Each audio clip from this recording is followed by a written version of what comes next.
እንግዲህ መቼም ትምህርት ስንማር አንዳንድ ጥያቄ መመለስ ነው ዓላማው። ሰይጣን የሚፈጥርብንን ዓላማ መመለስ ነው።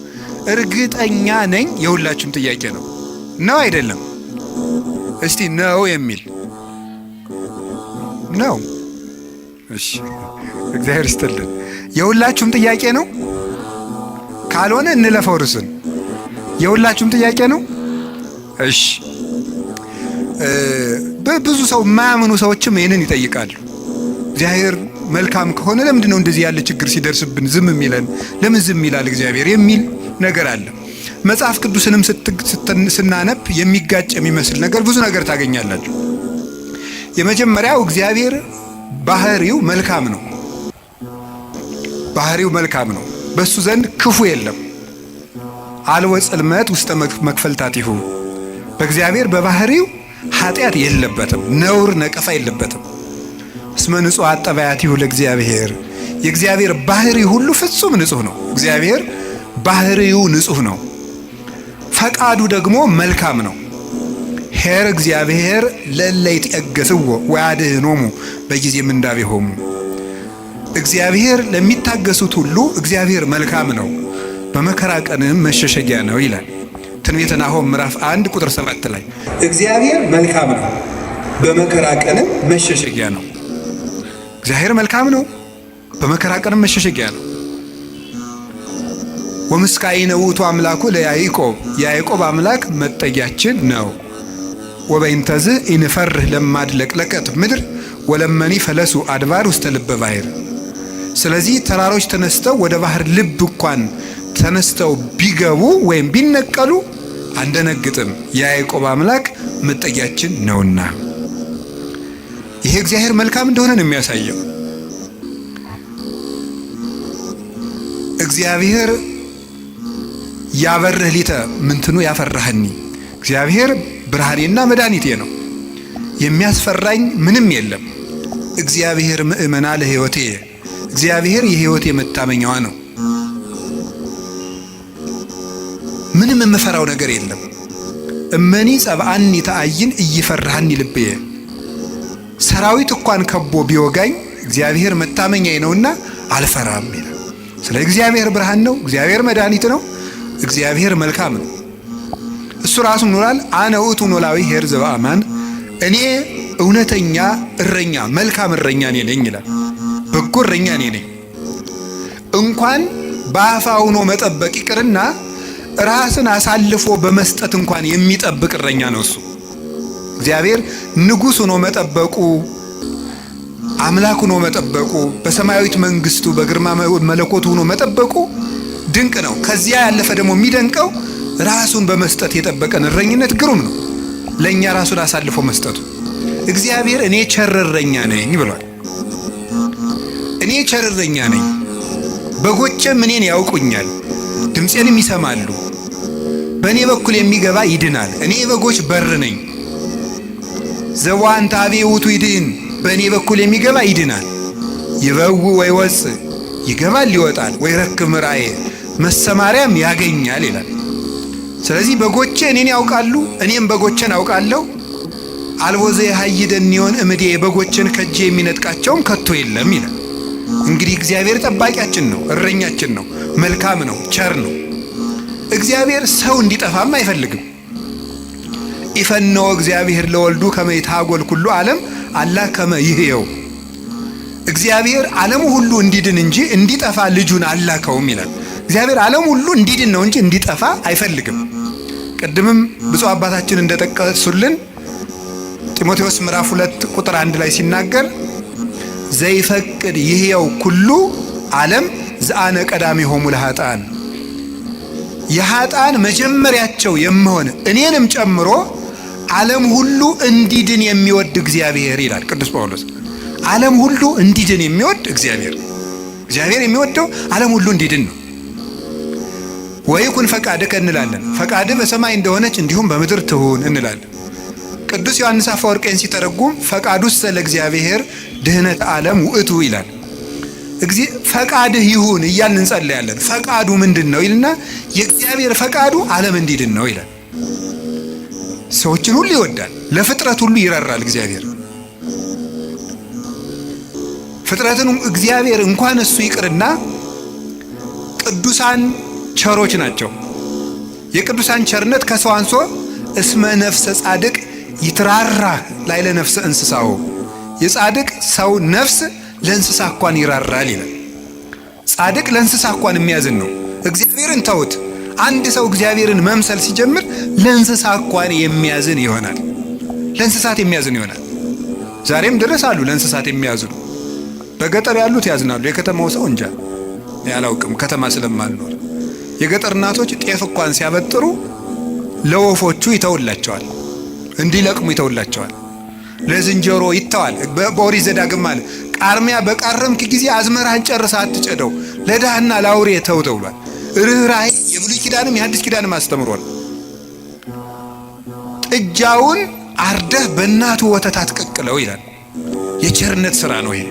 ሩህሩህ ነው። በእናትና በልጅ መካከል ገብተህ ጭካኔን አታድርግ ማለት ነው። እናትና ልጅን መለየት ጭካኔ ስለሆነ እግዚአብሔር እንኳን ለሰው እናትና ልጅ ይቅርና ለእንስሳት እናትና ልጅነት የሚያዝን ርኅሩህ ነው እግዚአብሔር።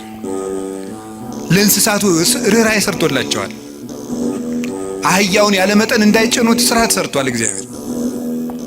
በሬና በሬ እንዳይዋጋ ስርዓት ሰርቷል። አንዱ በሬ የአንዱን በሬ ወግቶ እንዳይገድል ኦሪት ዘጸአት ምዕራፍ 21 ላይ እንደተጻፈልን። ስለዚህ እግዚአብሔር ለእንስሳት እንኳን እንድናዝን ፈጥሮናል። ለሁሉ ልክ መልክ ሰጥቶ ነው የፈጠረ እግዚአብሔር። ሁሉም እንኳን እሱ የእሱ ቅዱሳን እንኳን ቅዱሳን እሱ የፈጠረው ፍጥረት እንኳን መልካም ነው። 6 ቀን የፈጠረው ፍጥረት ሁሉ ወሬ እግዚአብሔር ከመሰናይ ወሬ እግዚአብሔር ከመሰናይ እግዚአብሔርም ያ መልካም እንደሆነ አየ እያለን የደመደመው የፈጠረው ፍጥረት ሁሉ እግዚአብሔር መልካም ነው። እንግዲህ እግዚአብሔር መልካም ከሆነ ቸርም ከሆነ እንዳንጠፋም የሚፈልግ ከሆነ እንድንድንም የሚፈልግ ከሆነ ቸርረኛችንም ከሆነ እሱን ከተጠጋን ምንም የሚነጥቀን ከሌለ በሱ ስም እያመንን እሱን ጥግ እያደረግን የሱን ስም እየጠራን እየጸለይን እያስቀደስን በጎ እግዚአብሔር የቂዶ ክፉ ይደርስብናል የሚል ጥያቄ ሁላችንም እንጠይቃለን። ዲያብሎስ ራሱ ክፉ ነገርን ያመጣና እግዚአብሔር ቸር ከሆነ ክፉ ነገር ለምን አመጣብህ ብሎ ደግሞ ይጠይቀናል። ለዚህ መልስ ያጣች ነፍስ በእግዚአብሔር ተስፋ ቆርጣ ትቆበልላለች። ለምንድነው እግዚአብሔር የማያዝንልኝ? አንዳንድ ጊዜ ደግሞ እንደውም በተለይ ያሁኑ ትውልድ ምን ብሎ ሊጠይቅ ይችላል? ቆይ እግዚአብሔር በእኔ ስቃይ ደስ ይለዋል ይላል። እግዚአብሔር በእኔ ስቃይ ደስ ይለዋል ወይ? ለምንድነው እኛ ስንሰቃይ ዝም የሚለው የሚል ጥያቄ። እዚሁ ጋር የሚያያዝ አንድ የመጽሐፍ ቅዱስ ጥቅስ ላንሳላችሁ። አነ ውእቱ ጠርኩ ብርሃነ ወገበርኩ ጽልመተ። ብርሃንን የፈጠርኩ እኔ ነኝ፣ ጨለማንም የሰራሁ እኔ ነኝ። አመጽ ሰላመ እፈጥር ሰላመ ወእገብር እኪተ። ሰላምንም አመጣለሁ ክፋትንም እፈጥራለሁ። አነ እግዚአብሔር ፈጠርኩ ዘንተ ኩሎ። እኔ እግዚአብሔር ሁሉንም ይሄንን ፈጠርኩ ይላል ትንቢተ ኢሳይያስ ምዕራፍ 45 ቁጥር 6 ላይ።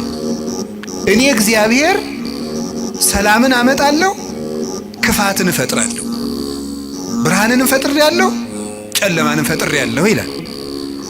እዚያ ላይ እግዚአብሔር መልካም ነው አለ። አሁን ደግሞ እዚህ ላይ እኔ እግዚአብሔር ክፋትን እፈጥራለሁ ይላል። እግዚአብሔር ክፋትን ይፈጥራል? ምን ትላላችሁ? እንዴ እፈጥራለሁ ያለ እኮ ራሱ እግዚአብሔር ራሱ እኔ ክፋትን እፈጥራለሁ። እኔ እኮ መጽሐፍ ቅዱስ ላይ ነው የጠቀስኩት። እግዚአብሔር እንደዚህ ብሏል፣ እግዚአብሔር ክፋትን እፈጥራለሁ ብሏል ይላል። ምን ትላላችሁ? እኔ ክፋትን የምፈጥር አምላክ ነኝ ይላል። እኔ ሰላምንም አመጣለሁ ጦርነትን የማመጣው እኔ ነኝ ይላል። ከዚያ መልሶት ደግሞ ምን ይላል? ደግሞ መልእክተ ያዕቆብ ምዕራፍ 1 ቁጥር 3 ላይ እያሜክር እግዚአብሔር በእኩይ ይላል። እግዚአብሔር በክፉ ማንንም አይፈትንም ይላል። እንዴት ያለ ነገር! እግዚአብሔር በክፉ ማንንም አይፈትንም። ኢሳይያስ ላይ ደግሞ እኔ እግዚአብሔር ክፋትን እፈጥራለሁ። አልተጋጨም? ተጋጭቷል? እሺ አልተጋጨም። አንስታሴዎስ የሚባል ሊቅ ምን ብሎ ይናገራል? መጽሐፍ ቅዱስ ተጣልቶ አያውቅም። መጽሐፍ ቅዱስ የተጣላ መስሎ የሚታየን እኛ ከመጽሐፍ ቅዱስ ጋር ስለተጣላን ነው ይላል። አንተ ከመጽሐፍ ጋር ስትታረቅ መጻሕፍት ተጣልተው አያውቁም ብሎ ይናገራል። ስለዚህ እግዚአብሔር መልካም ነው። እስቲ እግዚአብሔር መልካም ነው በሉ። እግዚአብሔር ቸር ነው በሉ። ሰው ሁሉ እንዲድን ይፈልጋል፣ ይረዳናልም። ልብ በሉ። እንዲያውም ምንድን ነው የሚለው? ወይፈቅድ ምክንያት ለድኂን። እግዚአብሔር ሰውን ለማዳን ምክንያት ይፈልጋል። ሰውን ምክንያት ፈልጎ ነው የሚያድን እንጂ ቆይ እስቲ በገሌ በምን ልፍረድበት አይደለም የሚለው። የሚያድን ነገር ከዚህ ሰውዬ ምን ላግኝ፣ እንዲያው ምን አይቼ ልማረው ነው የሚለው እንጂ እግዚአብሔር እንዲያው በገሌ በምን ልፍረድ ይችንም ልመዝግብ አይደለም የሚለው። ኃጢአትን ብትቆጣጠር ኑሮ በፊት ማን ይቆማል ያለ ዳዊት ይሄን ነው። ኃጢአትን ብትቆጥር በአንተ ፊት የሚቆም ማንም አይቆምም። ቸርነትን ነው የሚቆጥር። እግዚአብሔር ሰውን ለማዳን ተግቶ የሚሻ አምላክ መሆኑን የምታዩት ሰውን ለማዳን ወርቅ እፈልጋለሁ ቢል ኖሮ ወርቅ ስንት ሰው ይኖረዋል? እግዚአብሔር ግን ሰውን ለማዳን እስከ ውሃ ዝቅ ያለ አምላክ ነው። ቀዝቃዛ ውሃ የሰጠ ይድናል አለ። ምን ማለት መስላችሁ? እስከ ትንሹ ነገራችሁ ድረስ እናንተን ለማዳን እወርዳለሁ። ውሃ ማንም ሰው ሊያገኘው የሚችለው ነው። ሌላ መንፈሳዊ ትርጉም አለው። ውሃ የሰጠ የተባለ ይላል ቅዱስ ቄርሎስ። ሰው ምንም ነገር ቢሰጥ በእግዚአብሔር ዘንድ ውሃ ነው። አካልህን እንኳን ለእግዚአብሔር ቆራርጠ ለሰማዕትነት አሳልፈ ብትሰጥ ለእግዚአብሔር ግን ውሃ እንደመስጠት ነው። ምክንያቱም ያ አካል የራሱ ነው። እግዚአብሔር ደግሞ ላንተ ያደረገልህ ነገር ያንተ አካል ቢቆራረጥ እንኳን የማይመጥን ነው። ስለዚህ ለእግዚአብሔር ምንም ነገር ብንሰጥ ውሃ ነው። አካል ውሃ ነው። እንደዚያ ከሆነ እግዚአብሔር እንደዚህ ያለ መልካም አምላክ እንዲህ ያለ መልካም አባት ከሆነ ለኛ የሞት አምላክ አኮ በመላክ ወአኮ በተንባል መላክ ልኮ አማላጅ ልኮ ሳይታረቀን ራሱ መጥቶ ከታረቀን እስከዚህ ድረስ ሰው የሚወድ አምላክ ከሆነ ለምንድነው እግዚአብሔር ክፉ የሚያመጣብን የሚል ጥያቄ ይኖራል። እግዚአብሔርስ በክፉ ይፈትናል ወይ? መልሱ አይፈትንም ነው። እስኪ አይፈትንም በሉ። እግዚአብሔር በክፉ ይፈትናል አይፈትንም? እግዚአብሔር ክፉ ይፈጥራል አይፈጥርም? እስኪ ነገር ይፈጥራል አይፈጥርም? አይፈጥርም። እግዚአብሔር እንዴ እፈጥራለሁ ብሎ አላልክም ቅድም ልትሉ ይችላላችሁ። እግዚአብሔር ክፉ አይፈጥርም። ታዲያ ምን ማለት ነው? ክፉ ሲመጣ ዝም ይላል ነው። እስኪ በሉ ንገሩ እንጂ ክፉ ሲመጣ እስኪ ለምሳሌ እንዲህ የሚል ነገር አለ። ሮሜ ምዕራፍ 13 ቁጥር 1 ላይ እስመ ይሰየም መኮንን ዘእንበለ ዘእምኀበ እግዚአብሔር ይላል። ያለ እግዚአብሔር ፈቃድ ባለስልጣን አይሾምም ይላል። በደንብ ስሙ። ያለ እግዚአብሔር ፈቃድ ምን አይሾምም ነው። እና እንግዲህ ሁሉም ባለስልጣን እግዚአብሔር እየፈለገ ነው የሾመው ነው? አዎ አይደለም? ሁሉም ባለስልጣን ማለት ነው። እንደው የዛሬዎችን መገምገም ከፈራችሁ የድሮዎችን ገምግሙ፣ ችግር የለም። እውነቴን እኮ ነው ማለት ነው። ቢያንስ የድሮዎቹ መጥተው ምንም አያረጉንም ማለት ነው። ስለዚህ የድሮዎቹን መገምገም ትችላላችሁ። እና እንደው ሁሉንም እግዚአብሔር እየወደደ የተሾሙ ናቸው። ምን ይመስላችኋል? ይሄ እግዚአብሔር ክፉ ነገር ሲመጣ ይፈቅዳል ነው። እስቲ ይፈቅዳል በሉ። ይፈቅዳል የሚለው ነገር ፈቃድ እግዚአብሔር የሚባለው ሁለት ትርጉም አለው። ፈቃድ እግዚአብሔር የሚባለው አንደኛው ውዴታ ነው። ሁለተኛው ደግሞ ይሁን ማለት ነው። የእንግሊዘኛ ቃላትን ለመጠቀም ይቅርታ አድርጉልኝ፣ ልጠቀም ነው ገና ስለ ቅርብ ለማድረግ ለእናንተ እንዲመቸኝ ነው። የመጀመሪያው ምን ይባላል? ፐርሚሽን ይባላል። እስቲ ፐርሚሽን በሉ እንጂ። ሁለተኛው ዊል ይባላል። እስቲ ዊል በሉ። እሺ ፐርሚሽን ማለት ምን ማለት ነው? እናንተ ኃጢአት ስትሰሩ እኔም ስሰራ እግዚአብሔር ይፈቅድልናል። ምን ማለት ነው ይሄ? ይፈቅድልናል ማለት እግዚአብሔር እኔ ኃጢአት ስሰራ ደስ ይለዋል ማለት ነው። ይሄ ምን የሚባለው? ፐርሚሽን ይባላል። ስራ ከጠቀመህ ስራ ነው። ኃጢአት አይጠቅምህም ብዬ እኔ ነግሬሃለሁ፣ ይጠቅመኛል ካልክ ስራ ብሎ ይተውሃል ማለት ነው። መተው እሱ ፐርሚሽን ይባላል። ያሰናብተናል። ስለ እግዚአብሔር ክፋት እንዲሰራ ያደርጋል ማለት ክፋት እንዲሰራ ሰዎችን ይተዋቸዋል፣ እንዲሰራ ያደርጋል። ዊል የሚባለው ደግሞ ወዶ የሚሰራው እግዚአብሔር እንድንጸልይ ይፈቅዳል በሉ፣ እንድንጾም፣ እንድንጸድቅ፣ እንድንታረቅ ይሄ ፈቃድ ነው ይባላል። ይሄ ፈቃድ ማለት ነው ውዴታ፣ ወዶ የሚያደርግልን ነገር። ገብቷችኋል? ልዩነቱ ገብቷችኋል? እሺ ይፈቅዳል ማለት የመጀመሪያው ፈቃድ እግዚአብሔር ነው ይላል። ዝም ብሎ ምንድነው ፈቃድ እግዚአብሔር? ያለ ፈቃድ እግዚአብሔር ባለስልጣናት አይሾሙም ማለት ከየት ነው የምታስገቡት? ክፉ ሰዎች ሲሾሙ ምን ይላቸዋል ነው? ዝም ይላቸዋል ነው፣ ይተዋቸዋል ነው እንጂ ሰዎቹን ናማ እናት የተሾምና ሰውን ጨርስልኝ አይላቸውም። እግዚአብሔር እንደዚያ ብሎ ይሾማል ማለት አይደለም። እንደዚያ ሳይሆን የሚያደርገው እግዚአብሔር ክፉዎች ሲሾሙ ዝም ይላል። ለምንድን ነው ዝም የሚለው? እግዚአብሔር ነው ክፉ ነገር ሲመጣ። ስለዚህ ክፋትን እፈጥራለሁ ማለቱ ክፉ ሲመጣ ዝም እላለሁ ነው። ወይም ምን ማለት መሰላችሁ? የእግዚአብሔር እጅ አጥር ነው፣ ጠባቂ ነው፣ ረድኤት ነው የእግዚአብሔር እጅ። በእግዚአብሔር ለመጠበቅ ያልተገባን ሆነን ስንገኝ እግዚአብሔር አጥሩን ያነሳዋል። ያልተገባን ሆነን ስንገኝ አትጠብቀኝ ስንል ማለት ነው። ምን ማለት መሰላችሁ? መዝሙረ ዳዊት ላይ እንዲህ ይላል፣ መዝሙር 9 ላይ ውሃ ቆሃጠ ለእግዚአብሔር፣ ኃጢአተኛ ሰው እግዚአብሔርን አወከው ይላሉ ሊቃውንቱ። አወከው ማለት ምን ማለት ነው? እንዳይምረው ኃጢአት ይጨምራል፣ እንዳይቀስፈው ጥቂት ጥቂት ጽድቅ ይሰራል። ማታ መዝሙር ቀን ዘፈን እንደማለት እያቀላቀለ እግዚአብሔርን አወከው። ወይም ደግሞ ኃጢአተኛ ሰው እግዚአብሔርን አነሳሳው ይላሉ አባቶቻችን። እንደ ደረቅ ሰው ይላሉ። እንደ ደረቅ ሰው፣ ደረቅ ሰው እንደው ጣይም አድርጌው ነው እንጂ ሌላ ነው የሚል አንድምታው። ደረቅ ሰው የሚለው ምን ማለት መስላችሁ? አቅም የሌለው ሰው ዋ እኔ አንተ ሰው ረፍ ብያለሁ ሲለምናል ወንድ እስኪነካኝ ወተት ነው እንጂ ደም አይወጣኝ የሚል ይሄ ማለት ነው። አቅም የለው ግን ደረቅ የሆነ ማለት ነው። በሉኝ በሉኝ የሚል ማለት ነው። ኃጢአት እየሰራ በየቀኑ ለእግዚአብሔር የመቅሰፍት ጨንገር የሚያቀብለው ሰው ማለት ነው።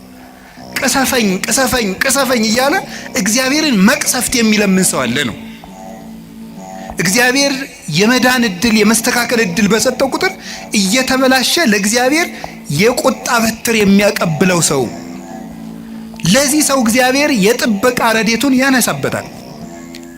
ልቡ እንዲስተካከል የሚያራራውን የሚገስጸውን ረድኤቱን ሲያነሳው ልቡ ይደነድናል፣ ጨካኝ ይሆናል፣ ያሰናብተዋል። ያን ጊዜ ሰዎች በሙሉ አራዊት አጥር ሲነሳላቸው በተከፈተ ቤት ውስጥ ገብተው እንደሚሰለጥኑት ሁሉ እግዚአብሔር ረድኤቱን ከኛ ላይ ሲያነሳ አራዊት የሆኑ ሰዎች በስልጣን ሊሆን ይችላሉ፣ በጭካኔ ሊሆን ይችላሉ፣ መጥተው እንዲሰለጥኑ ያደርጋቸዋል ማለት ነው።